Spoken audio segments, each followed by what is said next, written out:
नमस्कार दोस्तों, आपका हार्दिक स्वागत है आपका अपना YouTube चैनल पर। भगवान शिव के 12 ज्योतिर्लिंगों में से एक बाबा बैद्यनाथ ज्योतिर्लिंग झारखंड राज्य के पावन धरा देवघर नामक स्थान पर स्थित है, जहां हर वर्ष लाखों भक्त बिहार राज्य के सुल्तानगंज में बह रही उत्तर वाहिनी गंगा से गंगा जल लेकर आते हैं और बाबा बैद्यनाथ ज्योतिर्लिंग को अर्पित करते हैं। हर मनोकामनाओं को पूर्ण करने वाले यह ज्योतिर्लिंग 12 ज्योतिर्लिंगों में से 9वां ज्योतिर्लिंग है। लेकिन इसके अलावा क्या आप जानते हैं, यह मंदिर एक प्रमुख शक्ति पीठ भी है, क्योंकि माना जाता है यहाँ माता सती का हृदय गिरा था। इसलिए भगवान शिव और माता देवी पार्वती दोनों की उपस्थिति इस तीर्थ स्थल को महत्वपूर्ण बनाती है। तभी तो इस मंदिर की एक झलक पाने के लिए भक्त न केवल भारतवर्ष से बल्कि विदेशों से भी आते हैं। ऐसा माना जाता है बाबा बैद्यनाथ ज्योतिर्लिंग का दर्शन मात्र से ही भक्त की सारी परेशानियां दूर हो जाती है, सारे कष्ट सारे रोग दूर हो जाते हैं और भक्त की सारी मनोरथ पूरी हो जाती है। लेकिन क्या आप जानते हैं बैद्यनाथ ज्योतिर्लिंग एक शमशान भूमि पर स्थित है? जी हाँ दोस्तों, आपने बिल्कुल सही सुना है। इस भव्य मंदिर के पीछे छिपे हैं कुछ अनोखे रहस्य, कुछ ऐसे चमत्कार जिसके बारे में सुनकर आप दंग रह जाएंगे।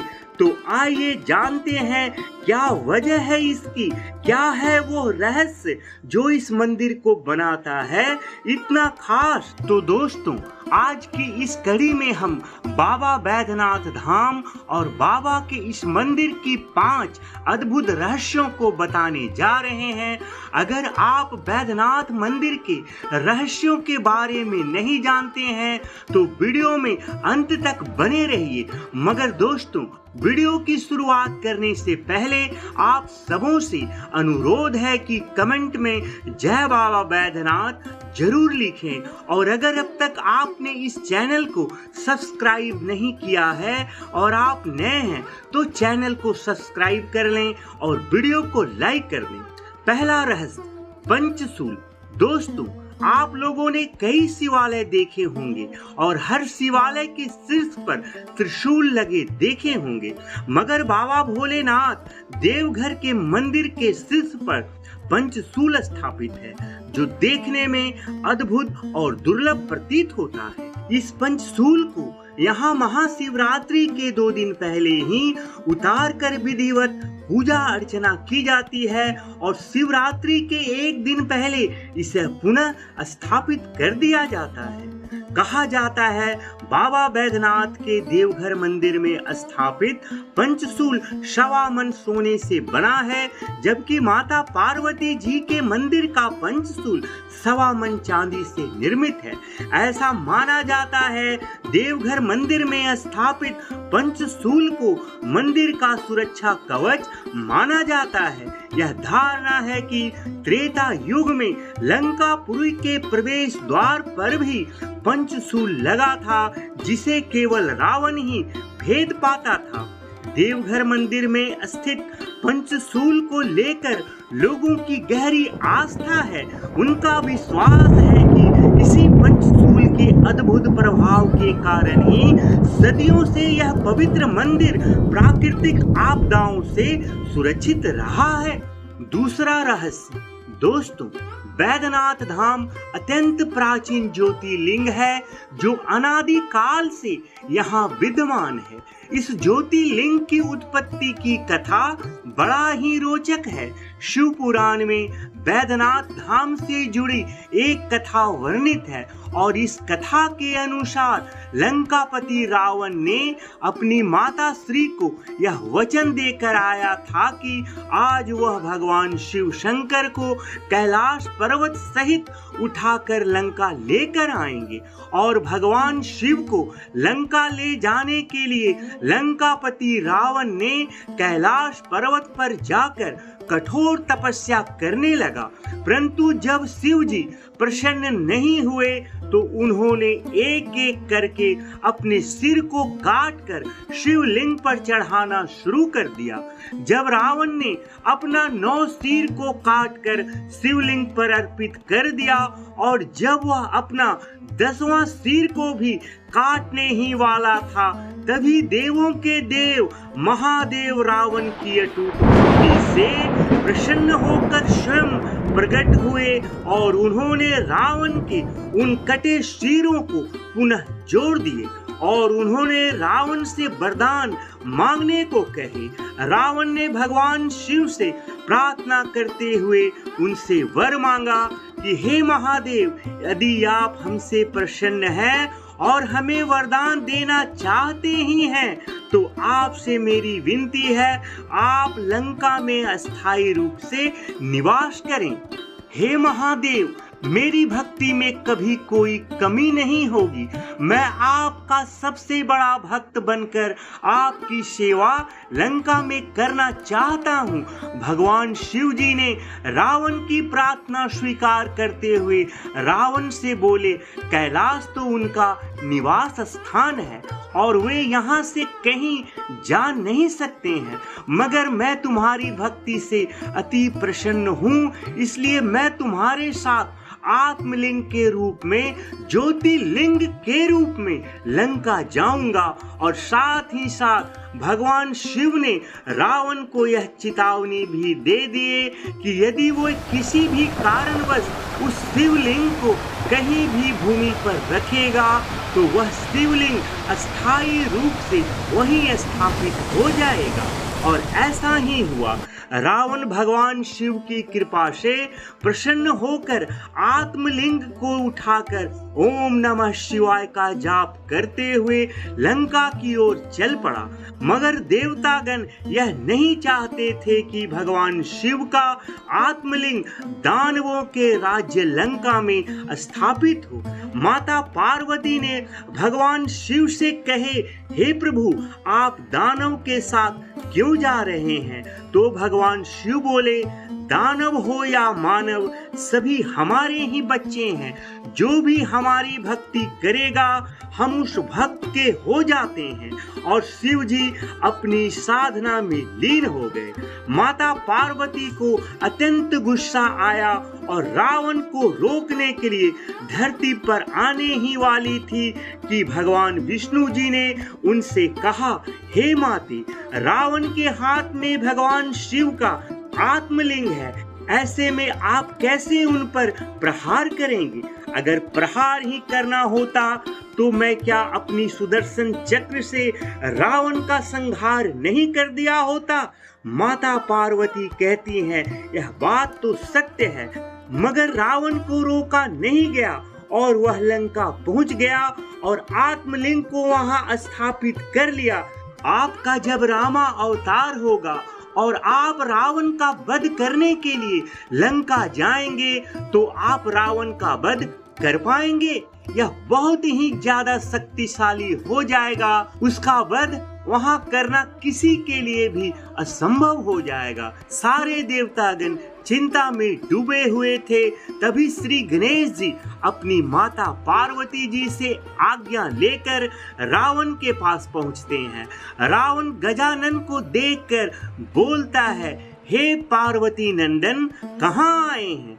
गणेश जी रावण से कहते हैं, हे दशानन, आप कुछ भूल रहे हैं। रावण कहता है, मैं क्या भूल रहा हूँ पार्वती नंदन?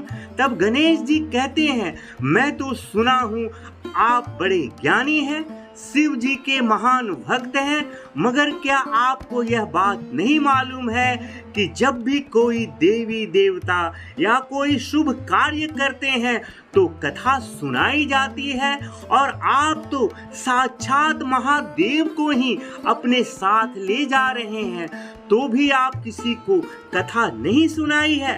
रावण कहते हैं, आप सही कह रहे हैं पार्वती नंदन, पर मुझे कोई मिला ही नहीं तो कथा किससे सुनाता? आप मिल गए हैं तो आपको भगवान शिव के 19 अवतारों की कथा आपको सुनाता हूँ।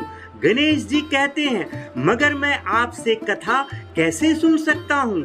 सुना है कथा सुनाने वाले को कथा सुनने के बाद दक्षिणा देना पड़ता है, और इस समय मेरे पास कुछ है ही नहीं, और आप स्वर्ण लंका के लंकापति हैं, और ऐसे में मैं आपको क्या दे सकता हूँ? इसलिए मैं जा रहा हूँ। रावण कहता है, हे पार्वती नंदन, दक्षिणा तो श्रद्धा से दी जाती है। आज आप रास्ते से कंकड़ भी उठा कर देंगे तो मैं स्वीकार कर लूंगा, लेकिन कथा को जरूर सुनिए। गणेश जी रावण से कहते हैं, ठीक है, आप भगवान शिव के 19 अवतारों की पावन कथा को सुनाइए। दक्षिणा के रूप में मेरे पास एक लोटा जल है, उसे आप स्वीकार कर लीजिएगा। कथा सुनाते समय अगर गला सूखे तो इस जल को ग्रहण कर लीजिएगा। रावण बोला, ठीक है, और वह श्री गणेश जी को भगवान शिव के 19 अवतारों की पावन कथा सुनाने लगता है, और बीच बीच में श्री गणेश जी का दिया हुआ जल को पीने लगता है, और इस तरह वरुण देव रावण के पेट में समा जाते हैं, और रावण को तीव्र लघु शंखा लग जाता है। रावण लघु शंखा करने से बचता है, मगर कितना देर बचता, कितना देर वह रुक सकता था? उसके पेट में तीव्र दर्द होने लगता है और लघु शंखा करने के लिए मजबूर हो जाता है, मगर उसके हाथ में शिवलिंग था। अब रावण करे तो क्या करे, मगर वह शिवलिंग को ना तो जमीन पर रख सकता था और ना ही गणेश जी को देना चाह रहा था, क्योंकि उसके मन में यह भय था कि कहीं गणेश जी शिवलिंग को लेकर चले ना जाएं। सो वह गणेश जी को रुकने के लिए कहता है और वहां से थोड़ा अलग जगह जाता है, और अचानक रावण को धरती पर खड़ा एक ब्राह्मण बालक जिसका नाम बैजू था वह नजर पड़ता है। दरअसल वह बैजू ब्राह्मण कोई और नहीं बल्कि स्वयं भगवान विष्णु जी रूप बदल कर खड़े थे। रावण उस बालक बैजू ब्राह्मण से थोड़ी देर के लिए शिवलिंग को पकड़े रहने के लिए विनती करता है कि जब तक वह लघु शंखा करके नहीं आते तब तक वह थोड़ी देर के लिए शिवलिंग को पकड़े रहे और किसी भी सूरत में शिवलिंग को धरती पर ना रखे। बैजू उनसे कहता है, मेरे पास समय नहीं है, शाम होने वाली है, मुझे 5 माला का जाप फेरने हैं। रावण कहता है, आप यहीं खड़े खड़े अपनी माला का जाप भी कर लें और शिवलिंग को भी पकड़े रहें, मैं जल्द ही वापस आता हूँ। रावण को बैजू यह कहते हुए शिवलिंग को ले लेते हैं। 5 माला का जाप खत्म होने से पहले वह आ जाएं, नहीं तो वह शिवलिंग को जमीन पर रख देंगे। रावण तैयार हो जाता है और लघु शंखा करने चला जाता है, मगर उसके पेट में तो वरुण देव समाये हुए थे, इसलिए वह अनियंत्रित तरीके से लगातार मूत्र त्याग करने लगता है। वहां एक विशाल तालाब बन जाता है। वह तालाब जो रावण के मूत्र करने से बना है वह आज भी बाबा बैद्यनाथ मंदिर के पास ही थोड़ी दूर पर अपनी मूल स्थिति में मौजूद है, और वह तालाब आज भी रावण तालाब के नाम से जाना जाता है। रावण मूत्र त्याग कर स्नान करता है और शिव की संध्या पूजन करने के बाद बैजू के पास वापस आता है, मगर इससे पहले ही बैजू ब्राह्मण का 5 माला की जाप पूरी हो गई थी, सो वह शिवलिंग को जमीन पर रख देता है, जिससे वह शिवलिंग वहीं स्थापित हो गए, और इस तरह वह भगवान शिव का आत्मलिंग बाबा बैद्यनाथ ज्योतिर्लिंग के नाम से प्रसिद्ध हुआ। वापस आने पर बलशाली रावण शिवलिंग को उठाने का बहुत प्रयास करता है, मगर शिवलिंग को धरती की गहराई तक स्थापित हो चुके थे और शिवलिंग टस से मस नहीं हो रहा था। हताश रावण ने सभी तीर्थों की मिट्टी और पवित्र नदियों के जल को शिव गंगा जल सरोवर में इकट्ठा कर शिवलिंग का अभिषेक कर नतमस्तक होकर शिवलिंग को प्रणाम किया, परंतु रावण शिवलिंग को लंका नहीं ले जाने की वजह से बहुत निराश तथा क्रोधित होकर शिवलिंग को अपने अंगूठे से दबाकर पाताल लोक भेजने की चाह में शिवलिंग को दबाकर अपना राज्य लंका लौट गया, जिसके कारण यह शिवलिंग 11 अंगुल ऊंचा है और आधार से थोड़ा ऊपर उठा हुआ है।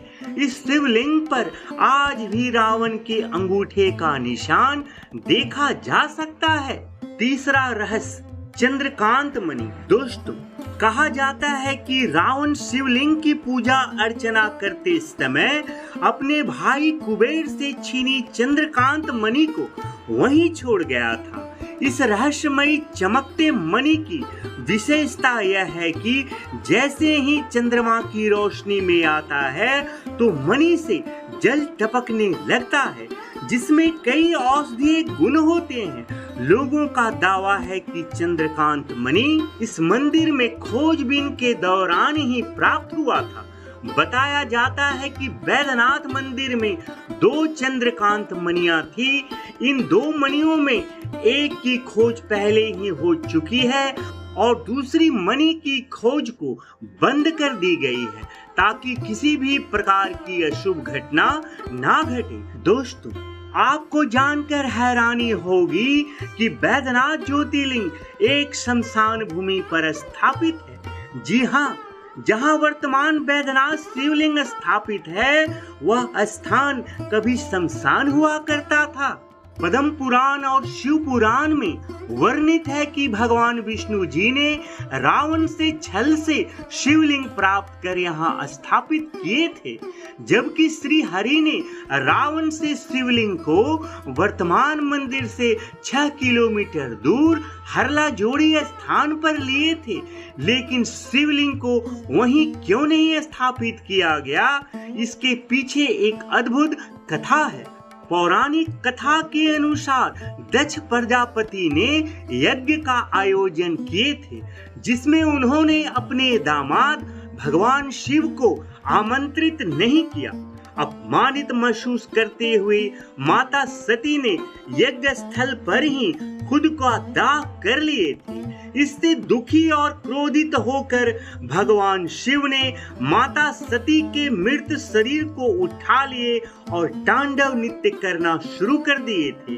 भगवान शिव को शांत करने के लिए भगवान विष्णु जी ने सती के शरीर को 51 टुकड़ों में विभक्त कर दिए थे और ऐसा माना जाता है कि माता सती का हृदय मौजूद शिवलिंग के स्थान पर ही गिरा था। जब माता सती के हृदय को भगवान विष्णु ने दाह संस्कार करना चाहे तो उनका हृदय अग्नि में नहीं जला। तब आकाशवाणी हुई थी कि सती का हृदय शिव के बिना अधूरा है, इसे पूर्ण किया जाए। इसलिए श्री हरि ने उस शिवलिंग को माता सती के हृदय पर ही स्थापित कर दिए, जिसे रावणेश्वर हृदयापीठ बैद्यनाथ धाम नाम से भी पुकारा जाता है। 5वां रहस्य, दोस्तों, देवघर धाम पर नाग मुकुट देवघर जेल के कैदियों द्वारा बनाया जाता है। यह सुनकर आपको जरूर आश्चर्य होगा कि बैद्यनाथ मंदिर के लिए नाग मुकुट जो फूल, बेल पत्र आदि से निर्मित होते हैं, उसे देवघर जेल के कैदियों द्वारा बनाया जाता है और यह परंपरा अंग्रेजों के जमाने से चली आ रही है। जेल के अधिकारी बताते हैं कि एक बार एक अंग्रेज जेलर के बेटे की तबीयत बिगड़ गई थी और दवाओं का कोई असर नहीं हो रहा था। किसी ने उस जेलर को बाबा बैद्यनाथ जी को नाग मुकुट चढ़ाने की सलाह दे दी और उसके बाद उस जेलर ने ऐसा ही किए और उसके बाद उनका पुत्र एकदम स्वस्थ हो गए थे। तब से जेलर ने कैदियों के द्वारा बनाए गए नाग मुकुट मंदिर में भेजने शुरू कर दिए। इसके लिए जेल में एक विशेष कक्ष बनाया गया है जिसे बाबा कक्ष कहा जाता है। नाग मुकुट बनाने के बाद जेल कर्मी बोल बम के नारे लगाते हुए मंदिर पहुंचते हैं। दोस्तों, क्या आप जानते हैं कांवड़ यात्रा की शुरुआत कैसे हुई? वैसे तो सावन के महीने में आपने निश्चित ही शिव भक्तों को कांवड़ यात्रा करते देखे होंगे और आपके मन में भी यह प्रश्न अवश्य ही उठा होगा कि इस पवित्र यात्रा की शुरुआत किसने और कैसे की थी। तो आइए आज हम जानते हैं कांवड़ यात्रा की शुरुआत कैसे हुई। इस विषय पर विद्वानों का भिन्न भिन्न मत है। कुछ लोगों का मानना है कि परशुराम पहले कांवरिया थे, जबकि अन्य का मानना है कि श्रवण कुमार पहले कांवरिया थे। हालांकि बैद्यनाथ धाम में त्रेता युग का प्रथम कांवरिया का प्रमाण मिलता है। भगवान श्री राम जी ने सुल्तानगंज से गंगा जल लाकर बाबा बैद्यनाथ जी को अभिषेक किए थे, इसलिए उन्हें बैद्यनाथ धाम के पहले कांवरिया माना जाता है और तब से लेकर यह परंपरा आज भी चलती आ रही है। कुछ विद्वानों का मानना है कि समुद्र मंथन से निकले हलाहल विष के सेवन से भगवान शिव व्याकुल हो गए थे और इसके बाद सभी देवताओं और दानवों ने भी भगवान शिव को गंगा जल से अभिषेक किए थे। इसी घटना को कांवड़ यात्रा की शुरुआत माना जाता है। दोस्तों, बैद्यनाथ धाम कुष्ठ रोग से मुक्ति के लिए अत्यंत महत्वपूर्ण माना जाता है। मंदिर से कुछ दूर एक तालाब स्थित है जिसमें लोग कुष्ठ रोग से मुक्ति की आशा लेकर स्नान करते हैं। बैद्यनाथ धाम देवघर को मनोकामना पूर्ण करने वाला तीर्थ माना जाता है, क्योंकि यहाँ पर 12 ज्योतिर्लिंगों में से एक बाबा बैद्यनाथ ज्योतिर्लिंग का मंदिर है और साथ ही यहाँ पर माता का शक्ति पीठ है। बैद्यनाथ धाम से करीब 105 किलोमीटर दूर सुल्तानगंज में उत्तर वाहिनी गंगा बहती है। ऐसी मान्यता है यहाँ से गंगा जल लाकर बैद्यनाथ धाम में भगवान शिव पर अभिषेक करने से मनोवांछित फल प्राप्त होते हैं। दोस्तों, यह वीडियो अच्छी लगी हो तो वीडियो को लाइक कर जय बाबा बैजनाथ जरूर लिखें। हर हर महादेव।